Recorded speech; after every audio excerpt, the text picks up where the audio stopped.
At the pharmacy counter, her son said, "She doesn't even know what day it is." He thought it was harmless, just a sentence. But it was the opening statement in a case she never consented to. From whispered power of attorney drafts to hidden property transfers, they planned her silence in legal ink. But she remembered everything. And now, she's the one holding the pen. The pharmacy smelled like lemon cleaner and waiting. Everything was too bright, white floors reflecting white lights, beige chairs lined against pale green walls, the kind of sterile cheerfulness meant to make you forget you're standing in line for evidence of decline. I stood at the counter, fingers clenched around my purse strap, my insurance card tucked between my thumb and forefinger. The strap was starting to dig into the skin, but I didn't adjust. My name had been called 5 minutes ago, but the prescription wasn't ready. "Just a moment," the tech said, without looking up. Behind me, I heard the automatic doors whoosh open, letting in a quick blast of outside noise, wind, conversation, someone's phone ringing with a country song I didn't recognize. I didn't need to turn around. I already knew the voice. "Mom?" Bennett's voice, casual and too loud. "I didn't know you were running errands alone." I turned slowly. "It's just the refill for the beta blocker." He looked at the counter, then at me, then leaned slightly toward the pharmacist, who was now walking over with a brown bag in hand. "She doesn't really know what day it is," Bennett said, half smiling. "Sometimes she gets confused." The sentence didn't hit like a slap. It hit like a slow exhale that doesn't come back. I didn't speak. I didn't even blink. I just paused. Like the script of my life had been edited mid-line. The pharmacist glanced up, young, maybe mid-30s, clean-shaven and unsure. He looked at Bennett, then me, then down at the stapled bag in his hand. "Oh, okay. Well," he said, clearing his throat. It's just a basic refill today. 2 medications, the amlodipine and the carvedilol." I extended my hand slowly. The pharmacist hesitated, looking to Bennett again. Waiting for what? I wasn't sure. "Permission?" I forced a smile. "That's right." The usual 2, he handed them over, and I took them without another word. Bennett put a hand on my shoulder. "You good? Want me to walk you to the car?" "I can manage." He chuckled, too loud again. "You sure?" "I've been sure for 72 years, I replied. He didn't laugh at that. Outside, the wind was sharper. I made my way to the car without looking back. The keys were already in my coat pocket, right where I always keep them. I'd remembered the prescription. I'd remembered the schedule. I'd remembered my name, my birthday, and the last 4 digits of my social. But somehow in 10 words, Bennett had managed to make me feel like a misfiring engine.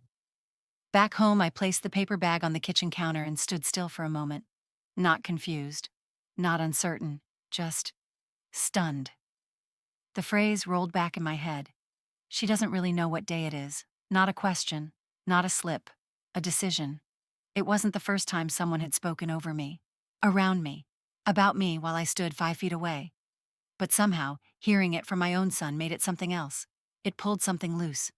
I remembered a moment years ago at a car dealership. Richard, my late husband, had just upgraded to a new model sedan. I had come along to sign paperwork for a joint insurance transfer. When the salesman had asked who would be the primary driver, Richard had laughed. "Oh, she doesn't drive far. She gets overwhelmed with intersections." I had smiled back then, a practiced, easy smile. But I remember the burn of humiliation anyway. The truth was, I didn't drive far because Richard always took the car. I liked driving. I just didn't like negotiating for time behind the wheel like it was borrowed oxygen. I remembered another time, at our daughter's wedding, I had suggested a different arrangement for the seating chart. He'd waved me off in front of the planner. "She's sentimental. Don't worry, I'll handle the structure." It hadn't even registered then that he had made my name synonymous with clutter.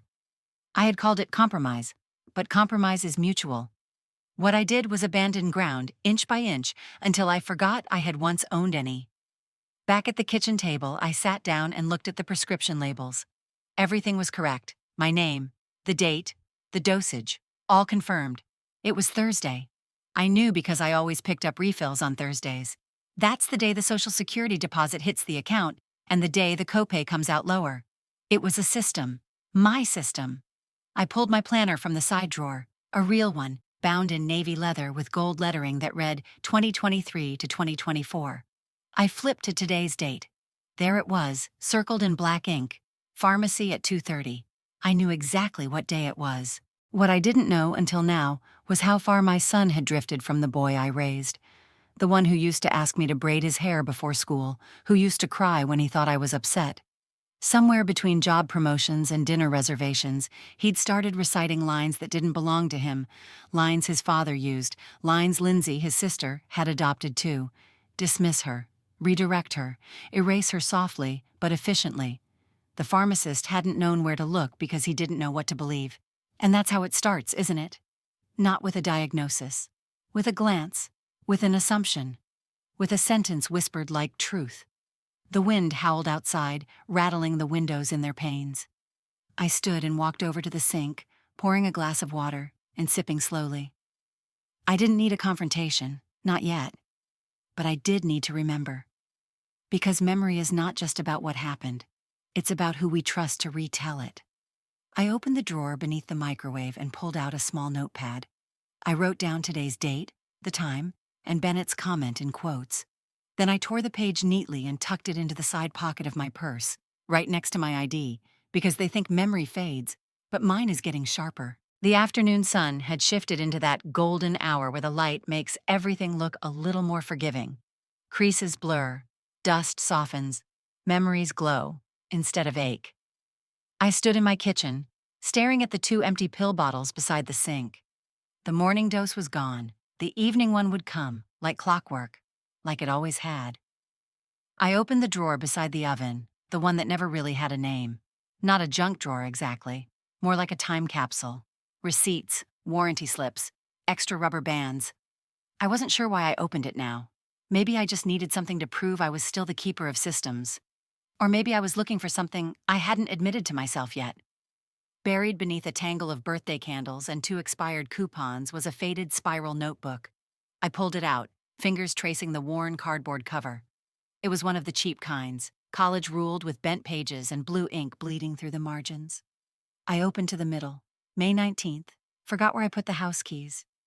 Richard rolled his eyes and said, "You're turning into your mother." I found them 5 minutes later, on the hook by the door, where they always are. Another page. July 8th. Missed the exit driving home from Nadine's. Richard told everyone at dinner that I couldn't be trusted with a GPS, let alone a car.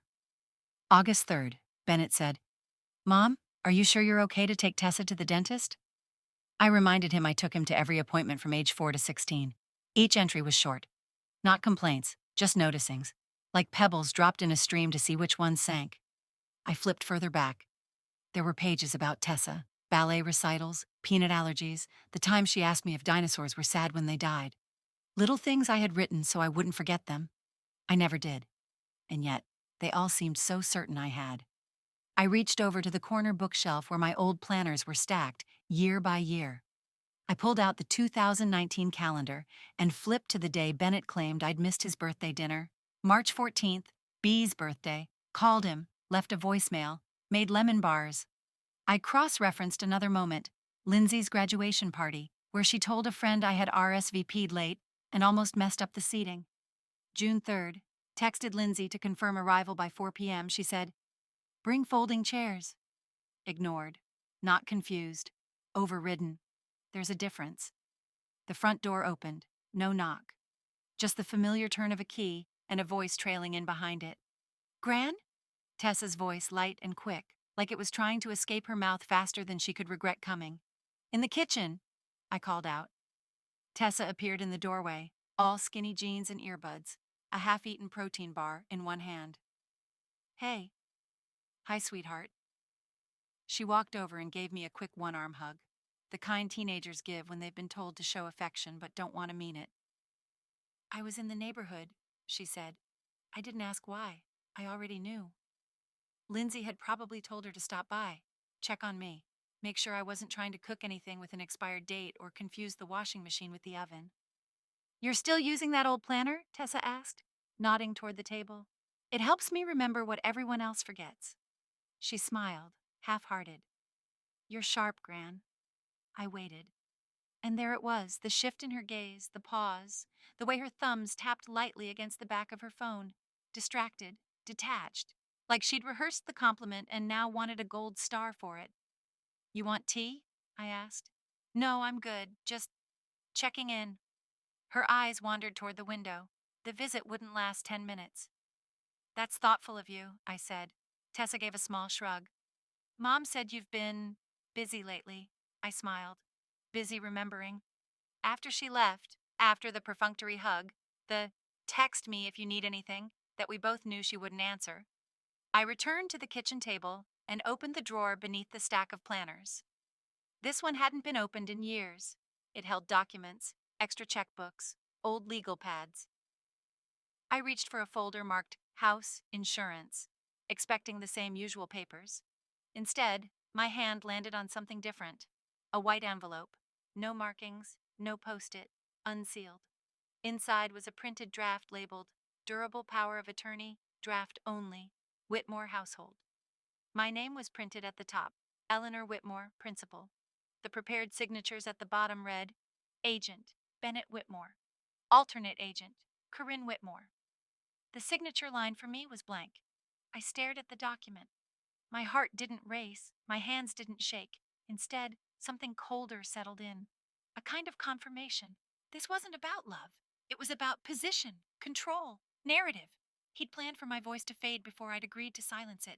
I folded the document slowly, neatly, and placed it inside the 2022 planner between the months of July and August.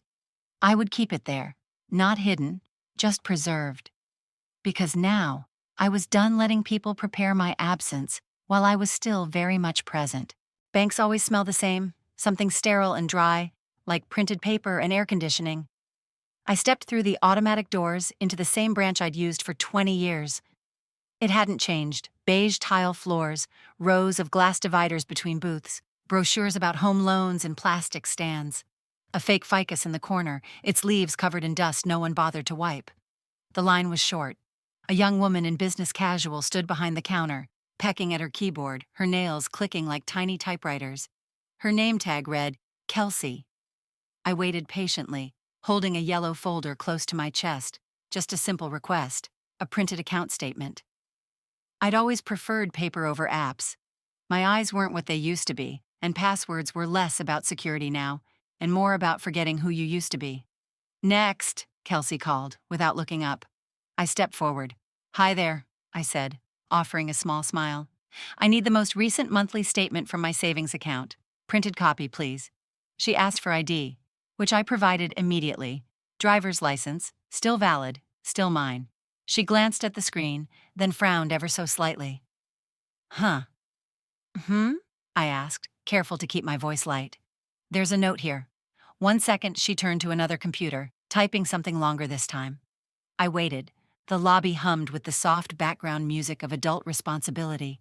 Printers warming up, papers shuffling, a child whining near the entrance where someone was trying to open a college fund. Kelsey turned back, still polite, still smiling, but this time it felt different, gloved. She leaned in slightly.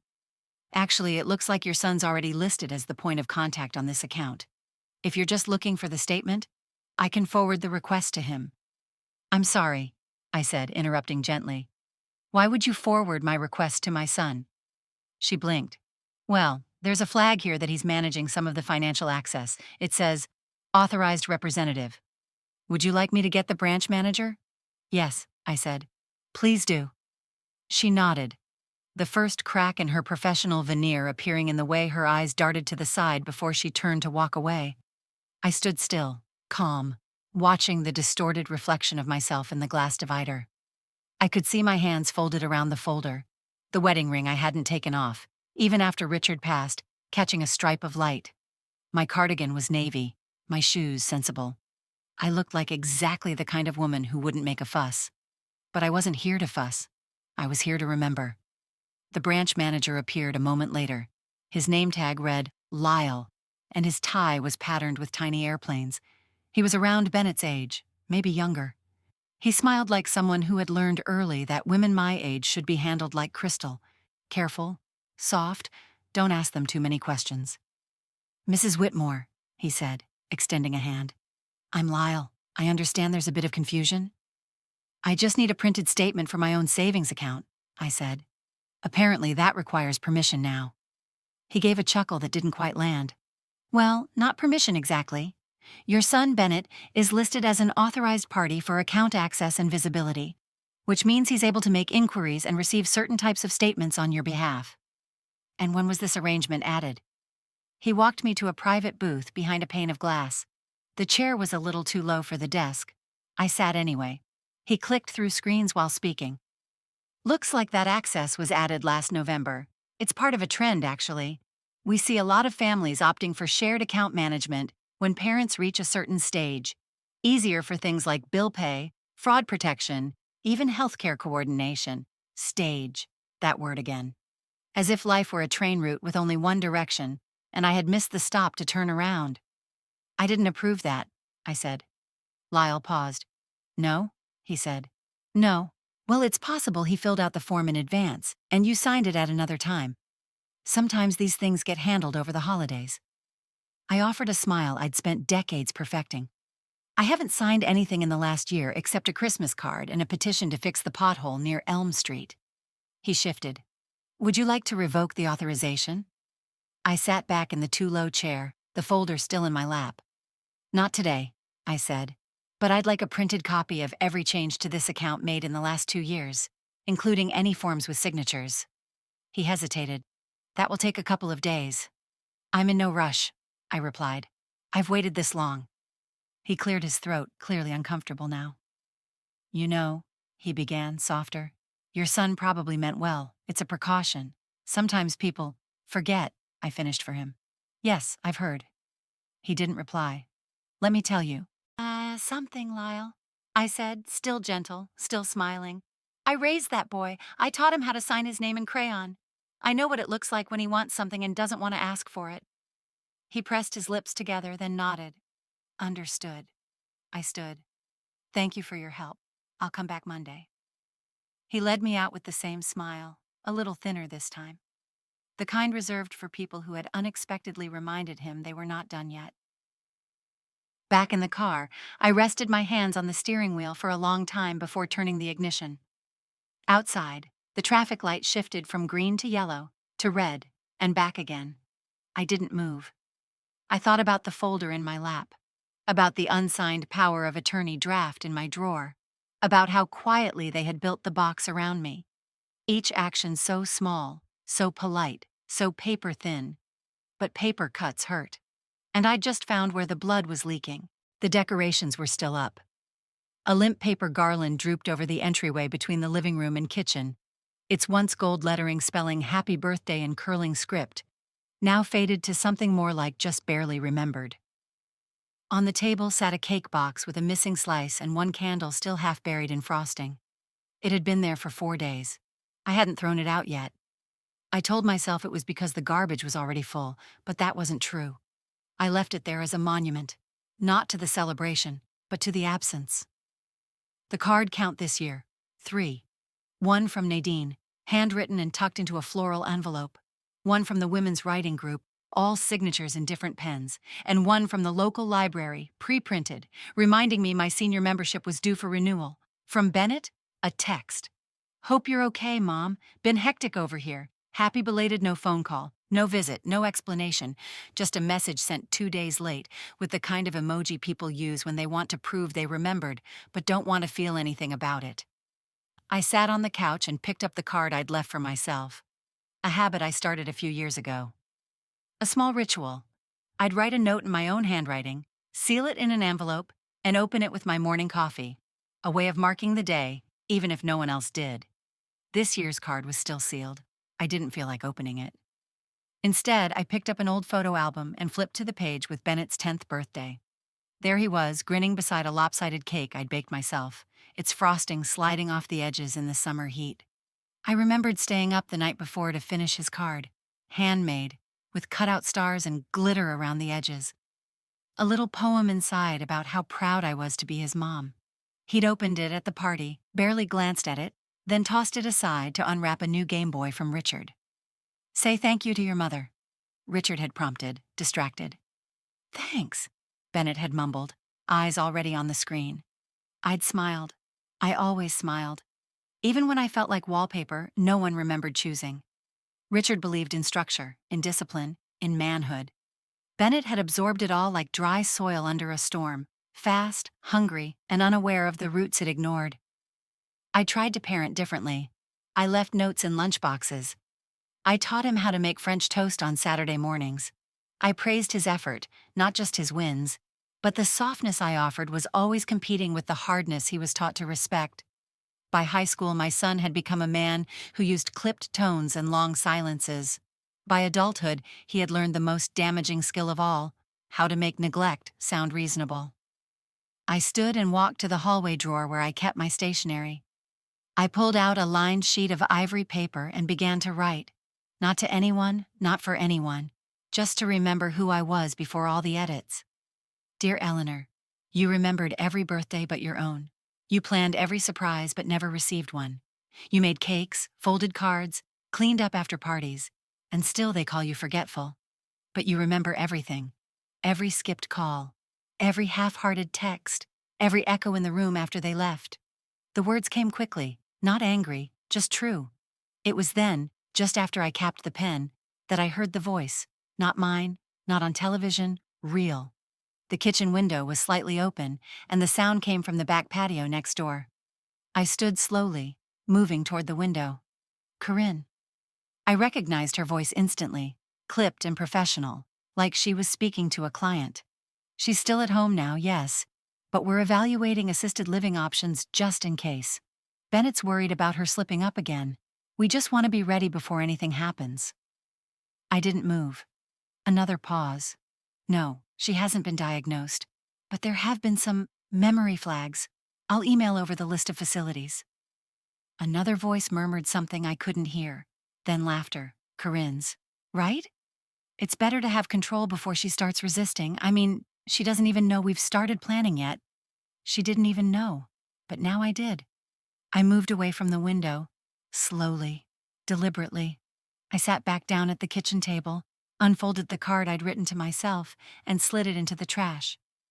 Then I pulled out a new sheet of paper. Dear Bennett, I heard what Corinne said. And I know what you've planned. I may not be the version of a mother you're comfortable with anymore, but let me be very clear.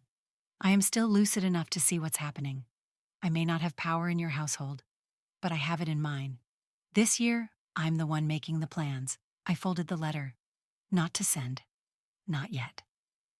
But I placed it on top of my birthday cake box, just in case someone came looking for evidence of my clarity. The key was still in the bottom of the kitchen drawer, wrapped in a rubber band and tucked inside a chipped ceramic dish shaped like an apple. It had been there for years. I used to think of that drawer as my backup brain. Keys, passcodes, pins, old appointment cards, spare batteries, little anchors to memory. The key was heavier than I remembered. My fingers shook slightly, not from age or fear, but from anticipation. I walked to the back room. It was where we used to keep Richard's important things. His files, his folders, his categories. The cabinet was tall, 4 drawers, gunmetal gray. The bottom drawer stuck sometimes. The top one opened easily. When I turned the key, there was a small click, like the sigh of something that hadn't been opened in too long. Dust floated in the narrow shafts of morning light pouring in through the blinds. The air smelled faintly of ink, old glue, and something like stale decisions. I opened the top drawer, old taxes, deeds, a policy or two.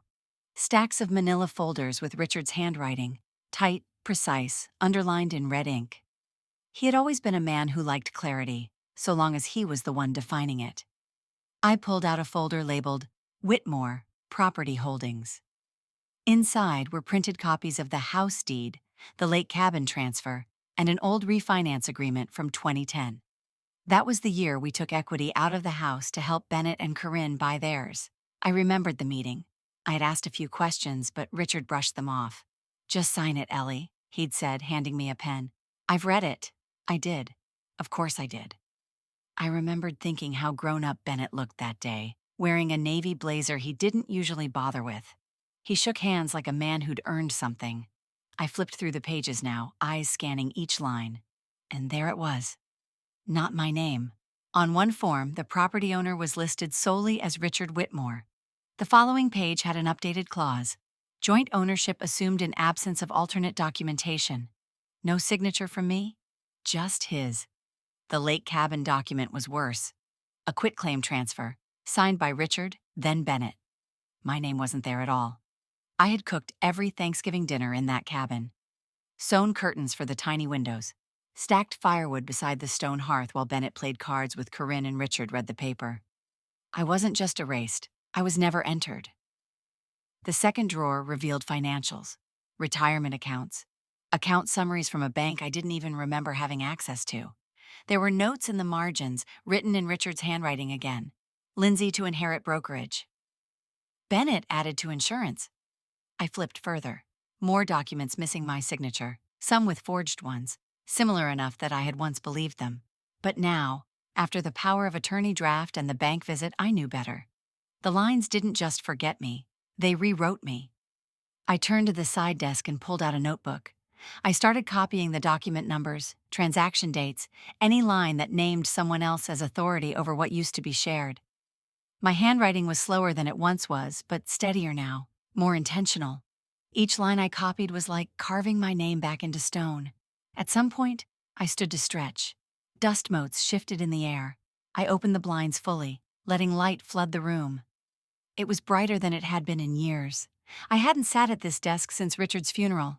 That day, I'd let Bennett handle all the statements, all the accounts. "Don't worry, Mom," he had said. "I'll take care of it." He had, just not for me. Drawer 3 held letters, notes from insurance adjusters, a letter from the Homeowners Association, and something else, a greeting card still sealed in its envelope. It was addressed to Mrs. Eleanor Whitmore. Inside, a birthday card from my mother dated 2006. "Ellie, never stop asking questions. You always had the sharpest eyes in the family. I love you." She had written it in blue ink, the same kind I used for the notebook now spread across the desk. I closed the card gently, setting it on top of the papers. The final drawer was more chaotic. Miscellaneous files, old licenses, expired warranties. But beneath a crumbling folder labeled Miska Receipts, I found a single slim binder labeled Trust Draft Copies. I flipped it open. Inside were alternate versions of estate documents, one labeled Alternate Distribution, another labeled Revision Not Final. My name had been whited out in one section. "To be removed" was handwritten in pencil in the margin. None of it was finalized, but it didn't have to be. The erasure had already begun, paper by paper, paragraph by paragraph. I pulled out a blank accordion folder from the cabinet shelf, slid every document inside, and labeled it in thick black marker, Whitmore Originals, not signed. Then I opened a second one, labeled it Whitmore, modified, incomplete. I started sorting, slowly, methodically. Like a woman cleaning the foundation of a house she was told she no longer owned. By the time I was done, the sun had shifted again, cutting sharp angles through the blinds. My fingers ached, my eyes burned.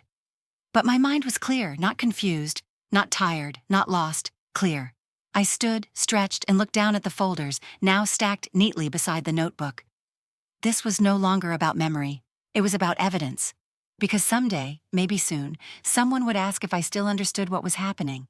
And when they did, I'd have more than answers. I'd have proof. The walk up to Nadine Bishop's front door was shorter than I remembered, though the hydrangeas flanking the porch had nearly doubled in size.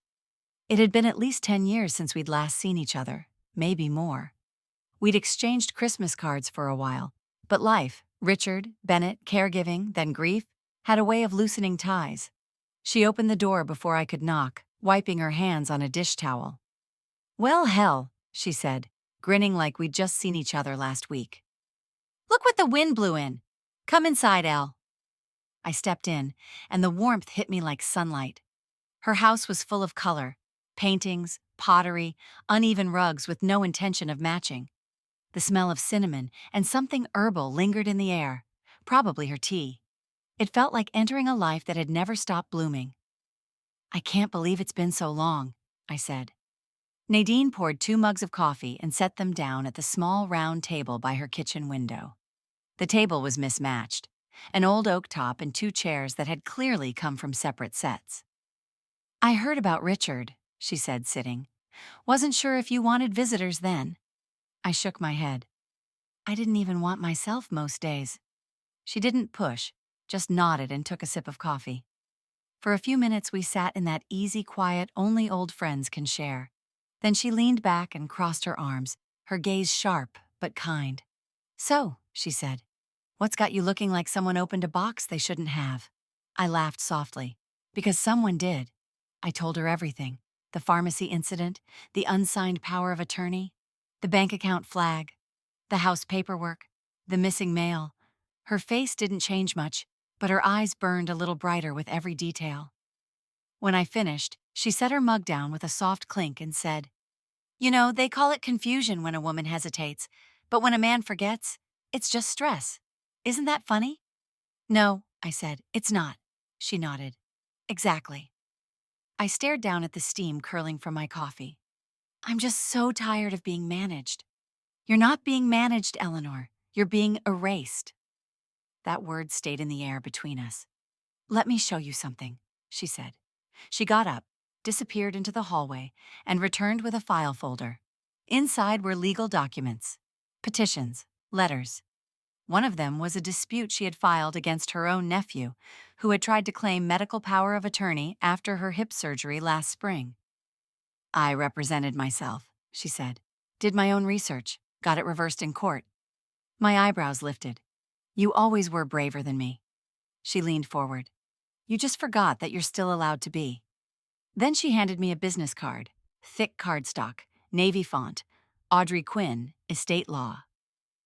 She's tough, sharp, and she doesn't talk to you like you're ordering from a children's menu. I took the card. Thank you. You thinking about fighting it? I'm thinking about remembering who I am before they finish writing me out. She smiled. There she is. We finished our coffee. We didn't talk about grandkids or old times, just the now. It felt real. When I stood to leave, Nadine walked me to the door. And Elle, if you need help going through documents or organizing anything, call me. I will, I said. But I think the organizing's done. Now it's time to decide what I'm keeping and what I'm not. She watched me walk down the steps, her hands on her hips like a sentinel. I hadn't felt this clear in months. At home, the mail sat waiting in its usual spot. Just one envelope today. From the insurance company. Only, something was wrong. The address label said, forwarded from alternate household address. It had been rerouted. The sticker said, Whitmore Residence, Cypress Lane, Bennett and Corinne's address. I flipped the envelope over, mouth tightening. It wasn't just a mistake. It was proof. They'd redirected my mail.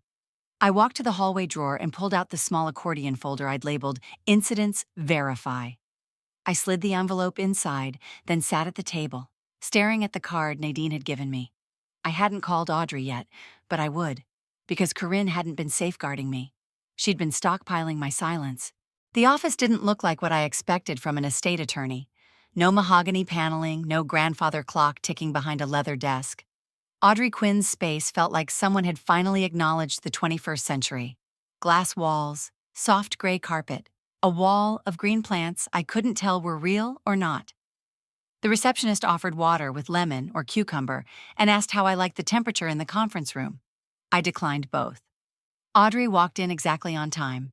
She was younger than Bennett, mid-30s maybe, shoulder-length dark blonde hair pulled back in a clip, red-framed glasses that caught the sunlight and made her look like she could read through drywall. She wore a charcoal suit with black flats and no jewelry except a silver watch and a lapel pin that read, Ask her first. She smiled as she extended her hand. Mrs. Whitmore, she said, I'm Audrey. Thank you for coming in. Eleanor, please. Her handshake was firm, not the kind that patronized, the kind that greeted you like a person, not a liability. We sat across from each other at a small glass-topped table. I opened my folder. Inside were the copies I'd made, deeds, bank letters, power of attorney drafts, the envelope forwarded from my son's house. I placed each document in front of her, one by one. She didn't rush. As she read, her red glasses slid slightly down her nose. She pushed them back up, occasionally making a small note on a yellow legal pad beside her.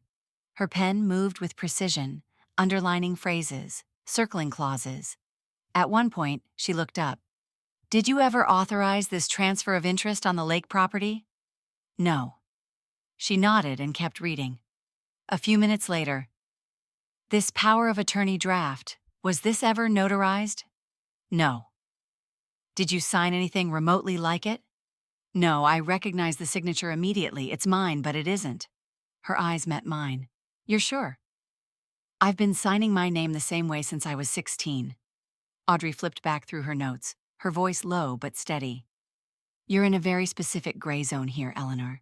They've clearly been maneuvering behind you, quietly enough to avoid obvious fraud, but intentionally enough that a pattern's emerging.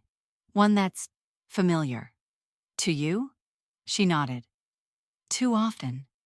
Especially when women your age are seen more as transitional figures than actual stakeholders. You didn't fade, Eleanor. You were quietly removed. There it was again. That word Nadine used. Erased. Audrey tapped the power of attorney draft. This version, especially without a witness or notary, would be hard to enforce in court. The signature isn't a match, and there's no chain of authority. If they act on this, if they've already used this, there's grounds for legal challenge. I sat back. Then how do I make sure they can't? She leaned forward. We do two things. First, we revoke any implied or assumed authority. That includes updating your medical and financial directives, officially and visibly. Second, we notify the relevant institutions. Your bank, your insurance, your utility providers. Your name goes first, last, and only. I'd like to proceed. Audrey didn't flinch. She smiled. I already drafted everything, just needed your word. She slid a folder across the table. Inside, medical power of attorney, financial power of attorney, living will, durable power form with Eleanor Whitmore listed as her own representative. No Bennett, no Corinne, no contingent signature lines. This time, Audrey said, handing me a pen, you hold the pen, not just the burden. I signed. The pen moved more easily than I expected. Not because my hand didn't tremble, it did slightly, but because something in my chest had steadied, a kind of click, like a door had shut quietly behind me, locking out the noise I hadn't realized I was carrying. Audrey watched me closely. You know, she said softly, they can't take your voice unless you give it to them. I looked up. I didn't give it, I said. I just forgot it mattered. Then this, she said, tapping the signed form, is you remembering.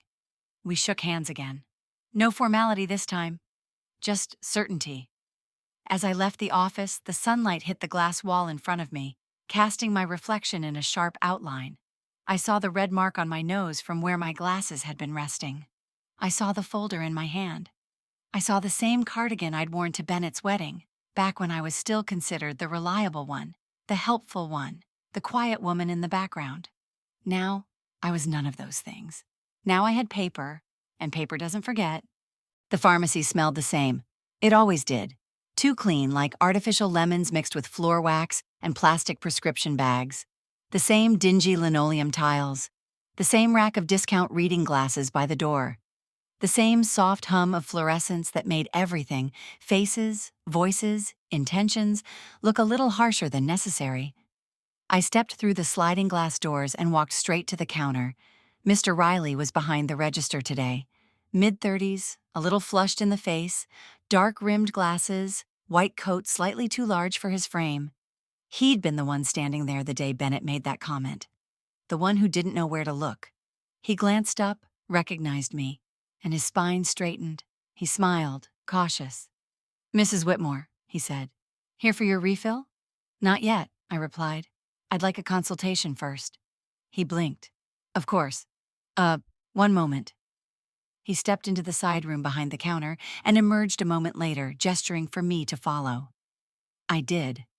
The consultation room was small, just 2 chairs, a countertop with hand sanitizer, and a faded anatomical poster on the wall titled, Understanding Hypertension.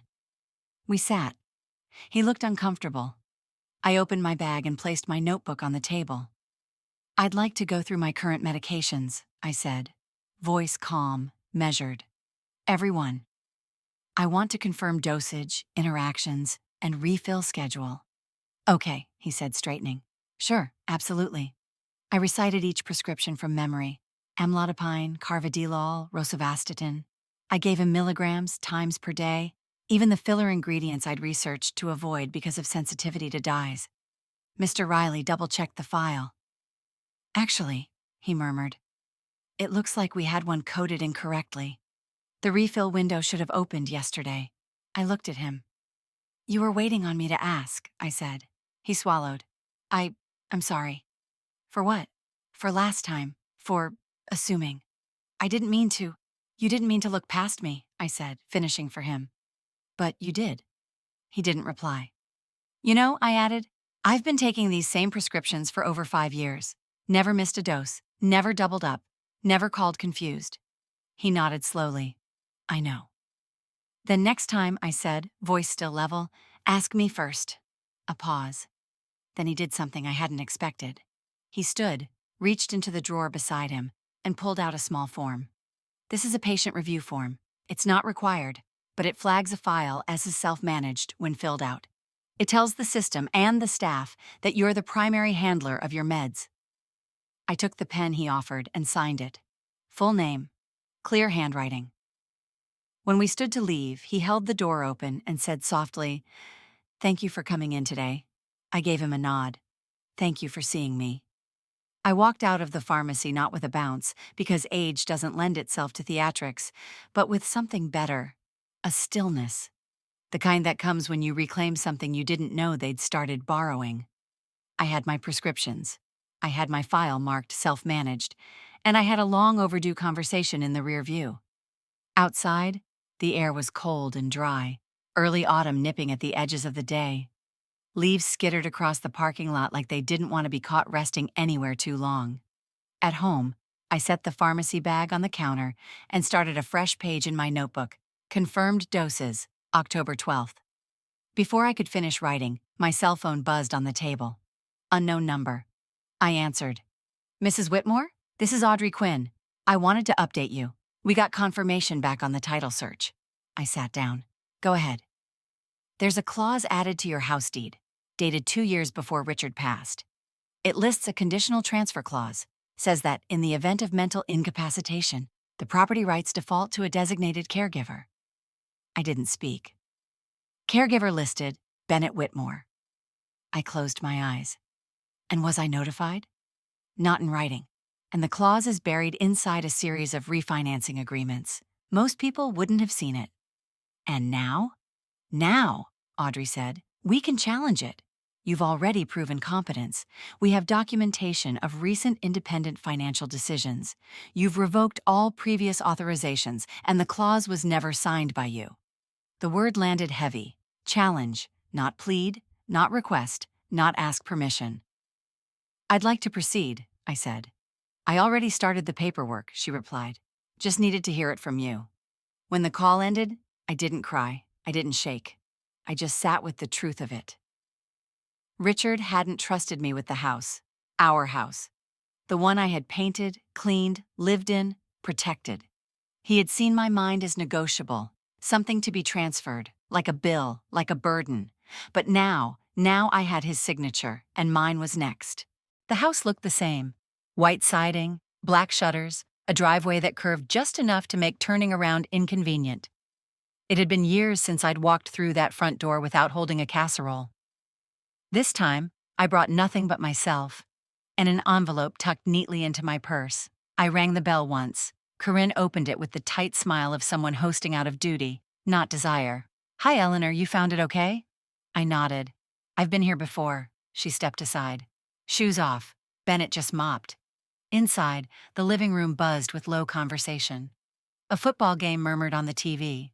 The scent of lemon chicken and steamed rice floated through from the kitchen, but it didn't smell like comfort. It smelled like performance.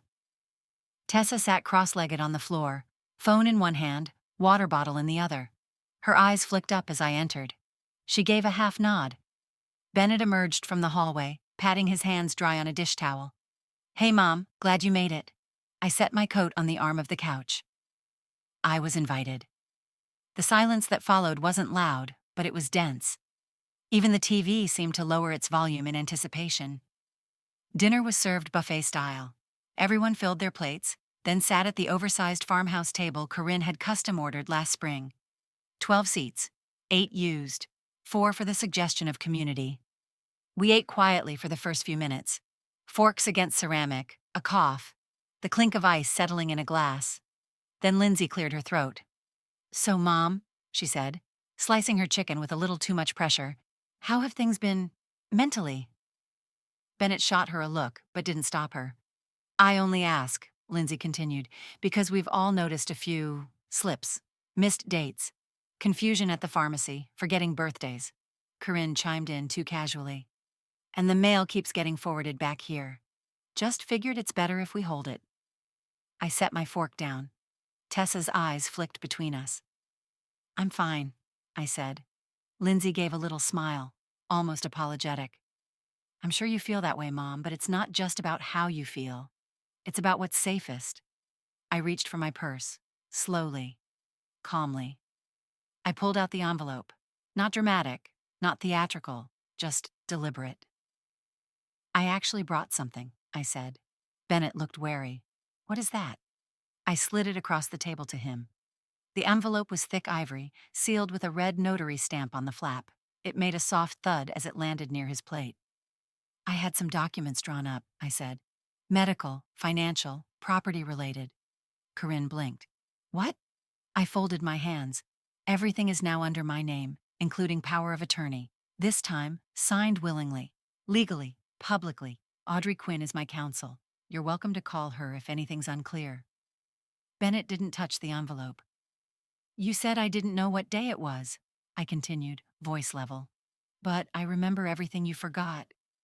A beat of silence followed, the kind that breaks people open. Lindsay rolled her eyes. "Mom, this isn't necessary." "It's already done." Corinne's voice was sharper now. "We were just trying to help." "You were helping yourselves," I said, "to control I never offered." Tessa spoke then, soft but sharp. "She knows exactly what she's doing." All heads turned. Tessa stared at her father. "Grandma's not the one who needs help. You're just uncomfortable because she stopped asking your permission." Bennett opened his mouth, closed it, looked back at the envelope like it might explode. "I'm not staying for dessert," I said, rising from the table. "But thank you for the chicken." I picked up my coat, slipped my purse over my shoulder. My spine was straighter than it had been in months. Tessa followed me to the door. "Gran," she whispered. "You okay?" I looked at her, really looked. "Yes," I said. "Now I am." She hugged me. Not a side hug, a real one. "I'm proud of you," she said. I kissed her on the forehead and walked into the night. Outside, the air was cold and honest. No perfume, no pleasantries. As I drove home, the envelope still glowed in my memory. Proof that the woman they called forgetful had remembered the most important thing of all: how to be loud without raising her voice. The community center's room B wasn't much to look at, just beige walls, a scuffed linoleum floor, and a ring of metal folding chairs beneath fluorescent lights that flickered once before settling into a steady hum. But there was something sacred about the space. Maybe it was the women who filled it, or maybe it was the absence of anyone trying to manage them. The group met every Tuesday at 10 a.m. It had started small, just 3 women, reading poetry and memoir fragments. But now there were 12 regulars. Some brought notebooks. Others folded paper pulled from coat pockets. A few just came to listen, to nod, to pass tissues when someone's voice cracked mid-sentence. This was Eleanor's 3rd visit. The first 2 times she didn't speak.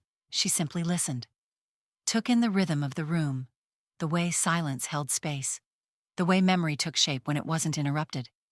Today, she brought a story. She had printed it on thick ivory paper, the same kind she used to keep in the back drawer for nice letters.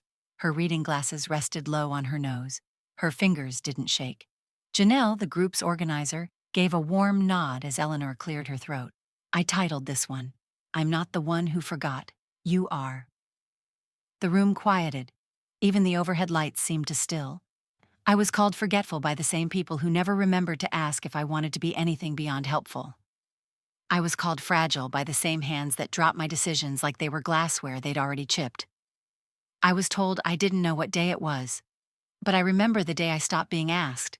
The day I started being informed. I remember birthdays I wasn't invited to. I remember prescriptions I picked up alone. I remember every instant someone finished my sentence just to say it louder. I was not confused. I was dismissed. But I am here, and I remember everything. When she finished, the room held a beat of silence. Then came the sound of someone exhaling. Audra, who sat 2 seats down with her walker and wore 3 scarves regardless of season. She dabbed her eyes. Janelle smiled, her voice soft. "Thank you, Eleanor." A woman across the room spoke next. Her name was Velma. She had short silver curls and a cane decorated with rhinestones. "My son asked me if I knew how to use a microwave last week," she said. "I told him I've known since before he knew how to pronounce his own name." Laughter broke the air like a popped balloon. Then another woman shared, then another. Stories spilled into the room. Stories of being talked over at doctor appointments. Stories of being thanked for babysitting their own grandchildren. Stories of entire careers forgotten the minute they asked someone to repeat something. There were nods. There were tears. There was a box of tissues passed hand to hand like a candle in a church. Eleanor didn't speak again that morning. She didn't need to. Her words had echoed. They were still in the room, folding themselves around every new truth spoken aloud. After the session, as Eleanor packed her notebook, Janelle approached her. "I'm so glad you shared today," she said. "You've got weight. And I don't mean age, I mean presence." Eleanor smiled. "It's been a while since anyone said that." "Well, they should say it more." Eleanor zipped her bag and pulled on her coat. "Maybe now they will." When she got home, the mailbox held a single envelope. No return address on the outside, just her name, handwritten in all capital letters. Inside, a short note on letterhead she hadn't seen in years. From the desk of Thomas Whitman, CPA, her husband's former accountant. "Eleanor, I debated sending this after Richard's passing. He left this with me during a portfolio review over 10 years ago. Said it was for Eleanor in case she ever fights back. It's been sealed since. I never read it. But if what I'm hearing about your legal changes is true, I think the time is now." TW beneath the letter was a smaller envelope, cream-colored, her name again, this time in Richard's handwriting. She held it for a long time, not because she was afraid, but because for the first time in years the story had turned toward her. The red sweater had been folded in the back of Eleanor's cedar chest for nearly 4 years. Not because it was too warm or too worn, but because of a comment made on a Sunday afternoon in Corinne's kitchen. "Kind of loud for your age, isn't it?" Corinne had said, eyebrow arched, wine glass in hand. "Very Valentine's." Eleanor had smiled then. She always did. Folded the sweater quietly that night and slid it beneath the neutrals, between the charcoal shawl and the oatmeal cardigan. For years she wore those instead, the colors that didn't make a sound. But today was not a neutral day. Today, the red sweater came out of hiding. The knit was still soft, the hem still held its shape. She pulled it over her blouse, buttoned it at the middle, and looked at herself in the hallway mirror. The color didn't make her look older or desperate. It made her look alive. She picked up her folder, documents prepared by Audrey, and headed out the door. The bank was quiet, its glass doors already gleaming in the mid-morning light. Eleanor entered without hesitation. The same potted ficus stood near the entrance. The same receptionist, a man with too much cologne and not enough memory, blinked at her as she approached. "Can I help you, ma'am?" "I have an appointment with branch services," she said. "Eleanor Whitmore." His eyebrows twitched. "Oh, right, Mrs. Whitmore. Yes, right this way." She followed him past the same desks, the same chairs. The same bank manager, Lyle, stood when she entered the small conference room, his tie patterned with sailboats again. "Mrs. Whitmore," he said, offering a polite smile. "What can we assist you with today?" She took a seat and opened her folder. "I'd like to close the joint savings account ending in 0972, she said, "and open a new personal account in my name only. I brought identification, proof of residency, and legal documents revoking all prior financial authorizations extended to family members." Lyle's smile thinned. "Well," he said slowly, "that's certainly doable. May I ask what's prompted the change?" Eleanor looked him in the eye. "My son believes I'm forgetful," she said. "My daughter-in-law thinks I'm fragile. My late husband assumed I'd never read the fine print. And for a while, they were right, because I didn't." She slid a notarized form across the table. but I'm reading it now. Lyle cleared his throat. Of course, let's get started.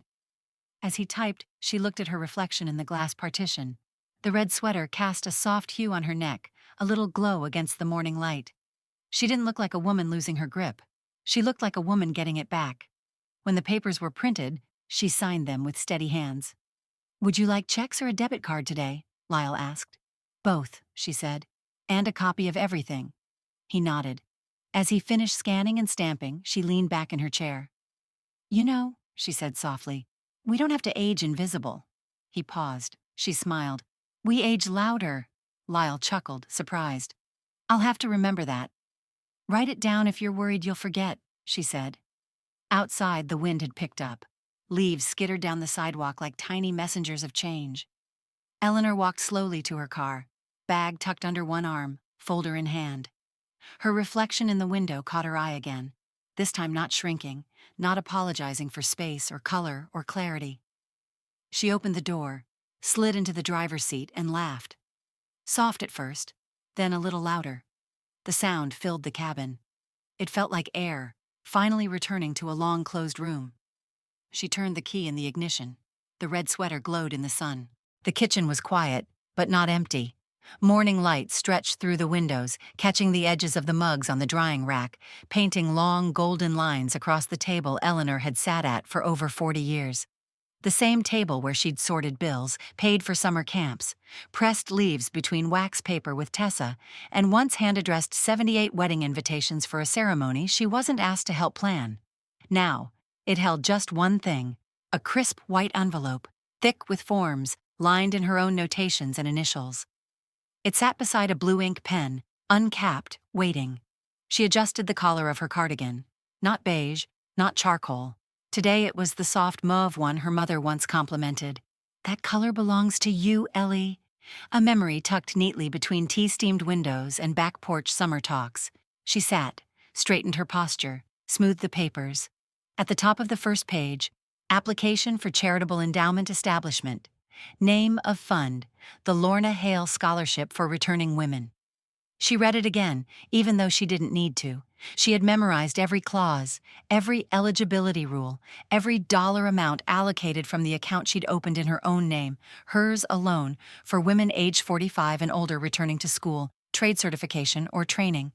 No cosigners, no approvals needed from someone else's desk. She flipped to the final page.